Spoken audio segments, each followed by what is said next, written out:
Bonjour à toutes et à tous et bienvenue pour un nouvel épisode des Annales d'Opale. Ici Ethno et je vous retrouve aujourd'hui avec le dernier épisode de la saison. Je dois dire que c'est une saison qui s'est passée assez vite, pas vraiment vu le temps passer. On a eu le temps encore de faire plein de choses et comme d'habitude on n'a pas eu trop de retard sur nos épisodes, donc je suis assez content de ça. Donc pour ce dernier épisode, je serai tout seul, vous l'aurez compris, parce qu'il s'agit d'un chrono critique. Pour faire un petit peu le point sur ce qui va venir, donc on reviendra en septembre avec quelques trucs qui sont plus ou moins gros. Donc déjà, je peux vous spoiler un tout petit truc, c'est qu'on aura un gros invité que je suis vraiment heureux d'avoir près du feu de camp plutôt. J'espère qu'il vous parlera, mais en grande majorité je pense. On aura aussi une saga en fil rouge, je vous en dis pas plus. Quoi qu'il en soit, ça va être très très cool à enregistrer, de pouvoir retrouver différents tomes au cours de la saison. Donc ça sera une saga, si je me souviens bien, en 7 tomes. Voilà, ce qui est quand même bien, mais pas trop long. On a trouvé que c'était un bon compromis. Donc logiquement, pour les épisodes de cette saga, on devrait être à 4. Et sinon, toujours les épisodes à thème et tout ça. Voilà, en ce qui concerne les réseaux sociaux aussi, vous pouvez toujours nous retrouver dessus, toujours assez actif en ce qui concerne Twitter. Donc voilà, beaucoup moins sur Instagram parce que c'est un format qui se prête peut-être un petit peu moins au podcast. Sinon, toujours présent sur Facebook. Et on continue finalement de poster un petit peu sur YouTube, au moins les épisodes sans rentrer dans des grandes descriptions et les machins comme ça. À ce sujet, où que vous nous écoutiez, n'hésitez pas à partager, liker, commenter, parce que c'est très important pour nous. On a beaucoup d'écoutes, mais très peu d'interactions. Donc c'est vrai que les interactions nous aident aussi au référencement. Et on compte sur vous, si vous nous écoutez sur YouTube, à mettre un pouce ou un petit commentaire. Et sur les autres plateformes, à nous mettre des étoiles et des trucs comme ça. Voilà, c'est vrai que c'est assez motivant de voir que vous êtes au rendez-vous à chaque épisode. Même si on voit qu'il y a certains gros classiques qui vous parlent plus qu'à d'autres, c'est assez marrant quand on parle de bouquins un peu obscurs comme Le désert des Tartares, on voit qu'il y a déjà beaucoup moins d'écoute, mais par contre quand on parle de Gagner la guerre ou de gros titres comme ça ou La Horde du Contrevent, que tout de suite les écoutes s'envolent et du coup c'est bien parce que nous ça nous permet de voir ce qui vous plaît, même si je pense qu'on continuera quand même à parler de petits bouquins qui sont méconnus, parce que notre but c'est aussi de vous faire découvrir des choses. En ce qui concerne l'épisode d'aujourd'hui, un truc un petit peu à part pour terminer cette saison, parce que je vais vous parler d'un comics, et je vais vous parler donc de Batman, la cour des hiboux. Voilà, donc c'est un comics qu'on ne présente plus, en tout cas pour les amateurs de Batman, et c'est donc un comics qui est sorti en 2011, qui est scénarisé par Scott Snyder, et dessiné par Greg Capullo. Donc autant dire que c'est des pointures, parce que Snyder lui il est à l'origine de comics comme American Vampire et Batman Sombre Reflet et L'An Zéro, en ce qui concerne Batman. Et Capullo lui a participé à des projets comme Spawn, qui personnellement est un de mes comics préférés, Haunt, aux côtés de McFarlane encore, et d'autres Batman, comme L'An Zéro si je me trompe pas pour citer que. Pour pitcher un petit peu l'histoire, le récit se situe dans l'univers de New 52, New 52 en français, c'est-à-dire qu'il s'inscrit dans le remodèlement un petit peu de l'univers DC qui a eu lieu en 2011 et qui remet en gros à plat les univers pour faciliter l'entrée des nouveaux lecteurs dans l'univers des comics en effaçant un petit peu le reste qui s'avère un petit peu trop complexe. Donc je synthétise un peu parce qu'il faudrait un épisode entier pour parler de ça et surtout il nous faudra un expert en la matière pour vous donner vraiment les tenants et les aboutissants de ce remodèlement-là. Mais l'idée est là, voilà, pour faciliter, en gros, l'intégration et la compréhension du monde pour les nouveaux lecteurs.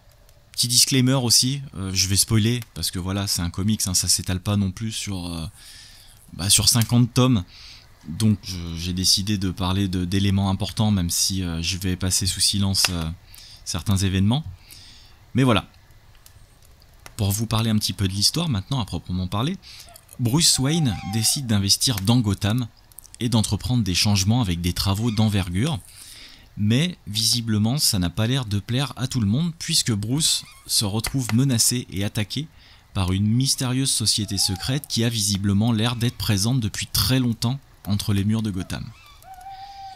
Vous le savez, qui s'attaque à Bruce Wayne s'attaque à Batman, et celui-ci va donc mener son enquête pour découvrir de fil en aiguille que cette société a un lien non seulement avec Gotham, mais aussi avec sa famille.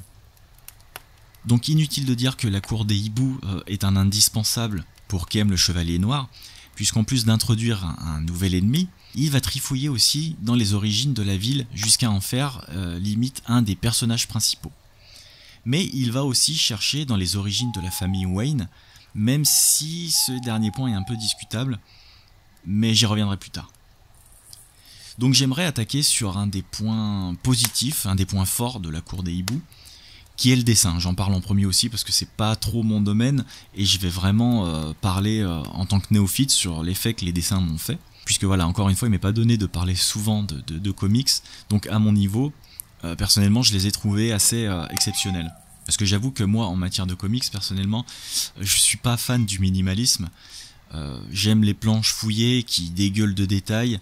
Et à ce niveau-là, j'avoue que j'ai été servi. J'ai trouvé le trait assez précis, dynamique, et l'ambiance vraiment sombre colle à l'histoire qu'on veut nous raconter en fait. Et ce que j'aime aussi, c'est vraiment, ça se retrouve dans plusieurs comics, mais quand le Batman vraiment se fond dans le noir pour faire Justin avec cette couleur, et voilà, le voir en difficulté, se battre contre ses démons, voir les traits de son visage littéralement changer à chacune de ses expressions, c'est vraiment quelque chose que j'ai retrouvé quoi. Donc inutile de dire que le travail de Capullo à ce niveau-là, j'ai trouvé vraiment sublime, ce qui a vraiment grandement facilité mon immersion dans le récit.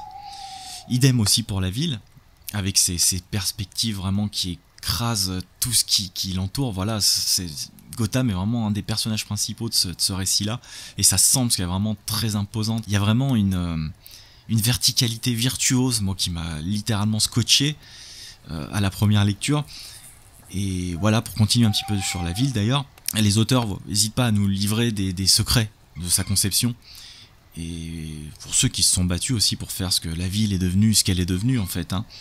Et c'est pourquoi Bruce Wayne se bat et Batman se battent pour la défendre. Et moi personnellement, c'est vraiment ces détails qui m'ont aidé à renforcer la proximité et l'attachement que j'ai eu avec elle. Parce que ça nous donne vraiment la sensation de la connaître intimement en fait, et d'en faire partie, comme si on nous livrait des informations un peu précieuses sur une vieille connaissance qu'on connaissait assez superficiellement au final. Le lecteur explore littéralement la ville de ses tréfonds les plus sombres à ses sommets les plus flamboyants, et c'est vraiment pour moi la force véritable de cet épisode là. Niveau scénario maintenant, il faut bien avouer qu'il y a du bon et du moins bon. Bon, déjà il y a l'introduction d'un nouvel ennemi, assez badass, faut le dire, et qui mérite et qui a le mérite de mettre Batman littéralement en difficulté, et pas qu'un peu. Et non seulement le design de ce personnage claque sévèrement, mais il a aussi le mérite d'avoir un excellent background lié à cette société donc qui a trouvé son essor entre les murs de la ville sans que personne ne s'en rende compte. Forcément, donc, leur comportement est calqué sur celui des hiboux, vous l'aurez deviné.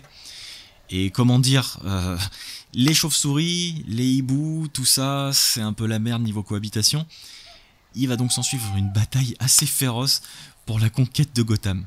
Bruce aurait été confronté à eux depuis des événements tragiques de son enfance, je vous laisse deviner lesquels, et il va devoir repasser par des lieux qu'il avait déjà explorés étant enfant, pour maintenant revenir plus fort en tant qu'adulte, pour donc nettoyer Gotham de la racaille volatile nyctalope, bouffeuse de surmulot quoi. Personnellement, j'ai aussi vraiment apprécié le traitement de ce nouveau personnage, qui est en apparence plus complexe qu'il n'y paraît. Et en effet, je vais spoiler allègrement cette fois-ci, les ergots, donc le personnage que Batman combat, n'est quasiment jamais le même, puisqu'il y en a des centaines, et qu'ils sont tous habillés pareil, et qu'ils possèdent la même force. Voilà, encore une fois, je schématise. Puisque donc on leur a injecté un sérum qui fait que cet ennemi a une force plus ou moins égale selon les individus quoi. Je vais pas rentrer plus dans les détails, mais en gros c'est un ennemi limite infini, mais heureusement tout trouvera la solution pour les neutraliser. Sinon c'est pas marrant. Bref, le scénariste met les petits plats dans les grands, et va même essayer de nous proposer une expérience de lecture un peu différente, c'est ça quelque chose que j'ai extrêmement apprécié, en nous obligeant littéralement à interagir, je sais pas si c'est le bon mot, mais avec le support qu'on a entre les mains. Mais j'ai trouvé ça vraiment assez cool de vouloir faire partager la perte de repères de Batman au lecteur. Et je pense que c'est assez rare pour être souligné, il me semble. Après, j'ai pas lu tous les comics du monde, donc je m'avance peut-être. L'auteur va essayer aussi de nous mettre sur des fausses pistes durant l'enquête, mais pareil, j'en dirai pas bien plus pour essayer de garder un petit peu de suspense pour celles et ceux qui l'auraient pas lu.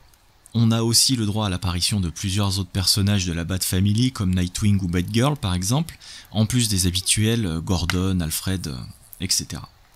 Mais pour moi, le point noir vient de la conclusion un peu hâtive, pour pas dire bâclée.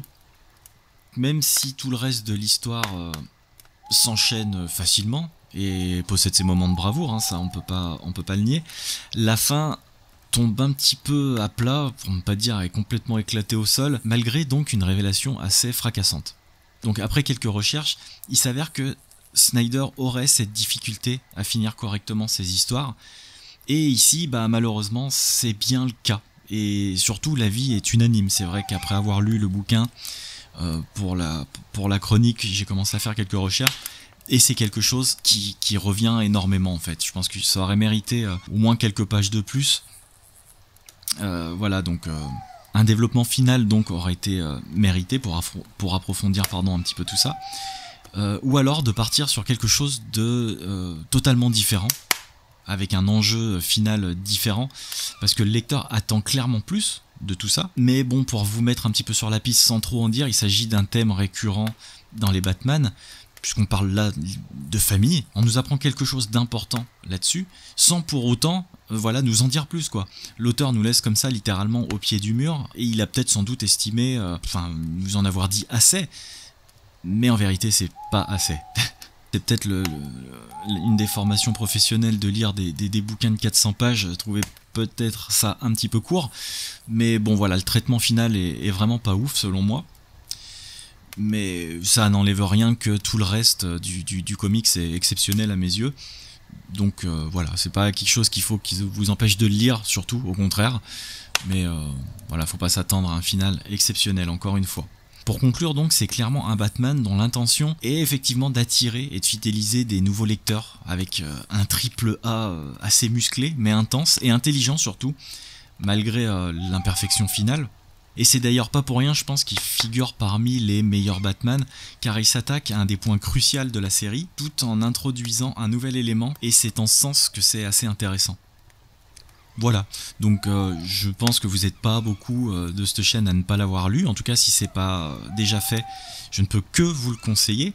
Moi j'avais trouvé ça dans une édition à 4,99, je sais pas si c'est toujours trouvable, d'ailleurs il y a des nouveaux Batman qui sont sortis encore cette année à ce prix-là. Et j'ai trouvé cette collection assez intéressante pour qui voudrait se plonger là-dedans, et même pour les anciens comme moi qui ont pas, ou alors qui trouvent les volumes des comics trop chers pour pouvoir les toucher à moindre coût. Et voilà, clairement, faut pas se voiler la face, c'est pas des éditions à 30 balles avec un papier hyper quali, avec couverture rigide. Là, on est c'est tout l'inverse, même carrément, on est dans de la couverture souple avec du papier un petit peu, bas de gamme, mais accessible, on va dire. Mais personnellement, ça m'a pas enlevé le plaisir de lire cette histoire, et ça m'a surtout pas empêché de pouvoir avoir l'immersion. C'est donc ici que je vous laisse pour conclure cette saison. J'espère que l'épisode vous aura plu. Si c'est le cas, comme d'hab, n'hésitez pas à partager, liker, commenter, et à surtout à le lire, si c'est déjà fait. Et il me reste qu'à vous souhaiter d'excellentes vacances, et là je parle au nom de la team des Annales d'Opale. Et comme d'habitude, surtout lisez bien, lisez beaucoup, hydratez-vous, parce qu'on est en pleine canicule, et surtout, à bientôt. Bonnes vacances!